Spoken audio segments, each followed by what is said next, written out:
Bonjour. Bonjour. Alors, chez vous, chez Microsoft, en quoi le digital a transformé le métier de manager ? Alors, le digital, d'abord, a transformé l'entreprise, ou est en train de transformer l'entreprise. Il y a plusieurs choses qui se sont passées. D'abord, l'individu, chez lui, a accédé à des technologies, à des outils, à des solutions, des services en ligne nombreux. Il avait aussi accès à du matériel extrêmement mobile. Et il est arrivé évidemment avec tout ça dans l'entreprise, mettant une certaine pression sur l'organisation. Et donc, eh bien, l'entreprise se doit de réagir, parce que sinon, eh bien, effectivement, on va se retrouver dans un environnement où l'entreprise va fonctionner à deux vitesses.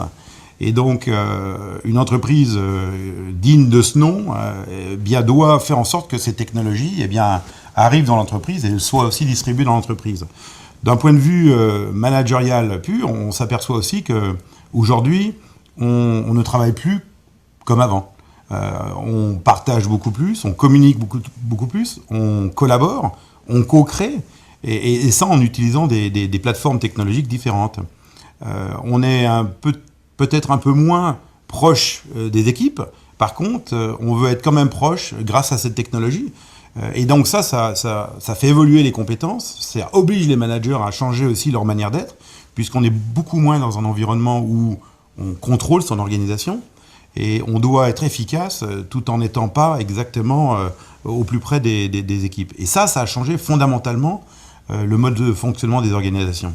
Et de mon expérience, j'ai été directeur financier mondial pour les équipes de Microsoft dans l'environnement vente, marketing et services. Et j'ai quasiment jamais rencontré une grande partie de mes équipes qui étaient présents dans 160 endroits dans le monde. Par contre, eh bien, j'ai été obligé de mettre en place un certain nombre de points de communication, de points d'échange, alors que ces équipes étaient au Kazakhstan, étaient au fin fond du Chili ou même aux États-Unis. Et donc là, ça m'a obligé, et ça oblige les managers à changer leur communication, donc à essayer de trouver des moyens d'apporter des informations à leurs employés, et ça, sans penser que l'organisation va le faire pour eux. Donc on est obligé de rester en contact en utilisant les outils qui existent et en sachant qu'aujourd'hui, l'information, eh bien, la plupart des employés peuvent l'obtenir soit en interne, soit en externe. Donc on est obligé d'apporter une certaine valeur ajoutée, totalement différente par rapport à ce qu'on pouvait attendre avant. Il y a on appelle ça des intermédiations entre le haut de la pyramide de l'entreprise et le management. Et quand vous êtes un employé, eh bien vous allez sur les réseaux sociaux, vous allez sur le web, et vous savez quasiment beaucoup plus ce qui se passe dans votre entreprise que lorsque vous y êtes à l'intérieur. Donc quand vous êtes manager, eh bien il faut faire en sorte que vous apportiez une certaine valeur ajoutée, et cette valeur ajoutée, elle se transmet grâce à l'amélioration d'un certain nombre de compétences, pas souvent ou pas toujours sur « je vais vous apporter une nouvelle que vous ne savez pas », parce que ça arrive, mais de plus en plus rare. Par contre, c'est de faire en sorte qu'on puisse travailler ces compétences de communication, de partage de l'information. Donc on a créé par exemple des petits forums, on appelle ça des Yam Jam, où quelques managers se réunissent et pendant un quart d'heure, 20 minutes, une demi-heure, donne accès à tous les employés de l'organisation ou une partie de l'organisation d'accéder à ce petit moment d'échange où effectivement on peut partager des expériences, poser un certain nombre de questions, aussi échanger sur des thèmes, des tendances, pour faire en sorte qu'effectivement les gens continuent à évoluer et à progresser. Mais c'est plus du tout dans un mode je contrôle, la direction contrôle. Et ça, les managers doivent apprendre qu'effectivement, le monde a énormément changé de ce côté-là. Donc, en d'autres termes, pour vous, les compétences digitales d'un manager, ça serait partager, apprendre à travailler de façon collaborative et surtout essayer d'aller plus loin dans la valeur ajoutée, peut-être globale, d'une équipe et non plus une valeur centrée. Tout à fait, tout à fait. Je pense qu'il y a une notion qui est importante, c'est aussi la transparence. On avait une tendance à hiérarchiquement manager un certain nombre de choses. Aujourd'hui, c'est plus possible. Je dirais les générations nouvelles, eh bien, elles veulent un environnement de travail qui est un environnement où effectivement, on va retrouver ce qu'on a à la maison, donc des outils qui sont des outils modernes, des solutions qui sont des solutions modernes. Elles veulent avoir un peu moins de contraintes sur les horaires.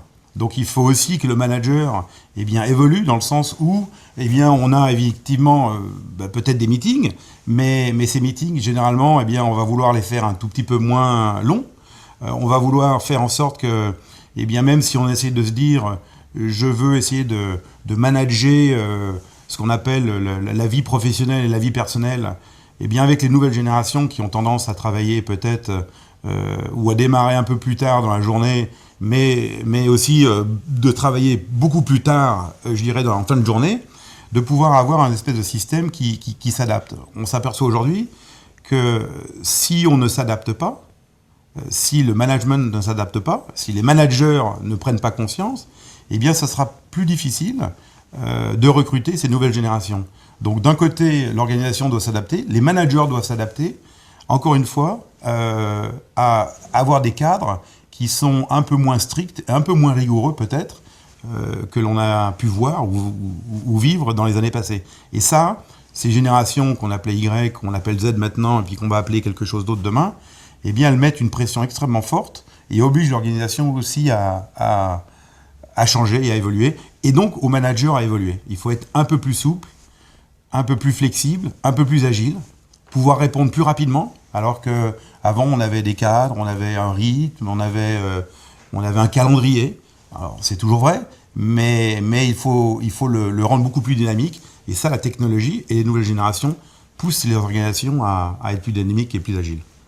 Merci. Donc selon vous, le manager doit avoir plus de flexibilité. Ces outils sont des opportunités puisqu'ils permettent justement d'intégrer des nouveaux comportements issus de la génération Y et des demandes de ces générations. Et donc en fait, il faut le prendre comme une source d'opportunité et non pas comme un facteur de risque. Merci.